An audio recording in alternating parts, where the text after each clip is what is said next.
ini buku yang dimiliki oleh Keuskupan Agung sekarang. Saya boleh sombong karena apa? Keuskupan lain belum punya. Maka setelah saya tadi mengatakan yang pertama, kita perlu memperhatikan fisik kita ketika kita masuk ke kelas, ke kelompok. Kita juga perlu memperhatikan ruangan yang kita pakai.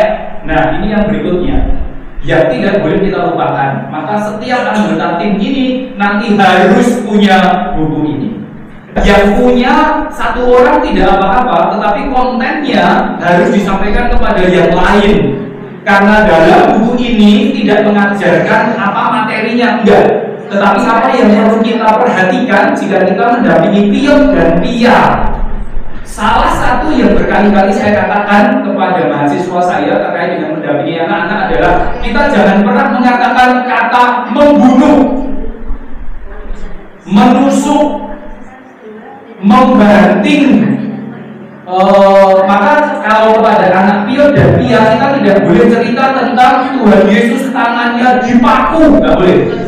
Kita hanya bisa mengatakan Yesus meninggal di kayu salib, hanya begitu.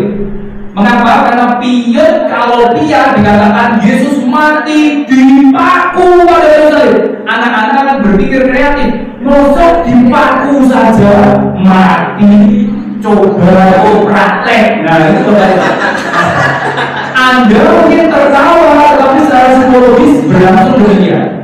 Anak tidak boleh. Maka Anda juga tidak boleh bercerita tentang kemartiran kepada anak-anak dengan mengatakan Santo Yohanes Pengarang Injil pernah digoreng hidup-hidup, tetapi dia selamat. Kok iso bodoh petak goreng? Enggak. Maka cara kematian yang ngeri-ngeri semacam itu ada nggak bisa kan? Nah, Anda perlu baca buku ini. Yang penting kontennya. Anda nggak beli bukunya tidak apa-apa, tetapi Mbak Anas karena koordinatornya harus punya. Dan setiap kali di tim ini harus ada pengajaran terkait dengan apa konten buku ini supaya Anda bisa paham. Gitu ya. Karena mengajar iman itu gampang kok. Pokoknya isinya satu, Tuhan Yesus itu baik. Ya, kita jaga. Tetapi caranya, apa yang kita ceritakan, kata-kata apa, istilah-istilah apa yang harus kita hindari, kita tahu dari sini. Gitu ya. Dalam khotbah misalnya 2 tadi, saya bicara tentang jurus yang sebetulnya tidak ditelan oleh ikan besar. Tetapi bercerita tentang jurus yang tenggelam itu juga berat. Kepada anak-anak, kita harus bercerita jurus itu dipegang tangan Tuhan.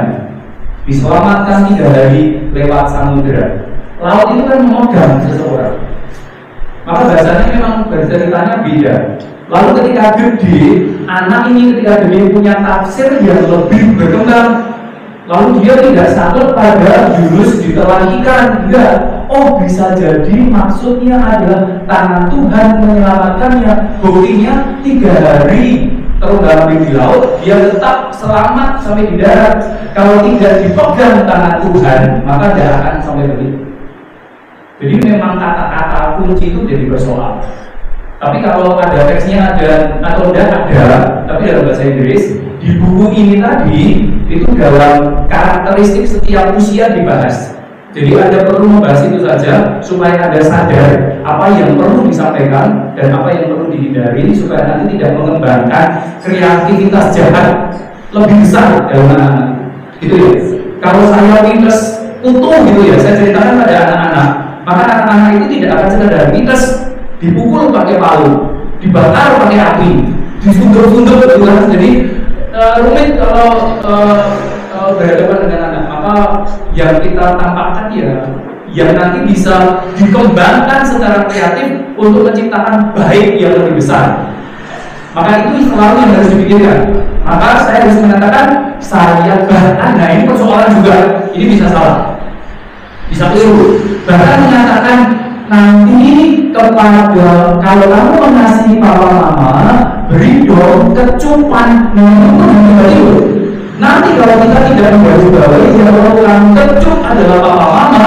Nanti semua temannya dia sosor dan alasannya adalah ini tanda sayang saya pada dia. Jadi memang soal. Jadi memang perlu kenal bahasanya. Di buku ini dikatakan apa yang perlu kita waspadai. Mas Ronald tadi berkaitan dengan jurus tadi dalam arti harus cuci tangan. Tapi ada lagu-lagu sekolah minggu yang katakan Yunus di perut ikan, jadi menarik. Terus bagaimana dong? Ya betul. Tapi betul Mas Selamat dan Mas Bas semuanya tidak dikatakan Yunus dimakan ikan, Yunus di perut ikan. Jadi anak-anak tidak diajak untuk berpikir ngeri bagaimana dia bisa masuk ke perut ikan, gitu. Jadi yang ngeri-ngeri itu dihindari, gitu ya. Begitu Mas Selamat. Memang dia di perut ikan, tetapi langkahnya ke perut ikan enggak. Itu sama seperti yang saya katakan. Kita harus mengatakan Tuhan Yesus benar-benar Bapa disalib. Matinya kita katakan, tetapi caranya dia mati ditusuk tombak perutnya, jangan dikatakan sampai rumah simbolnya dicopot. Wah, jangan Mas. Itu ya. Tiba-tiba saja dia diberikan.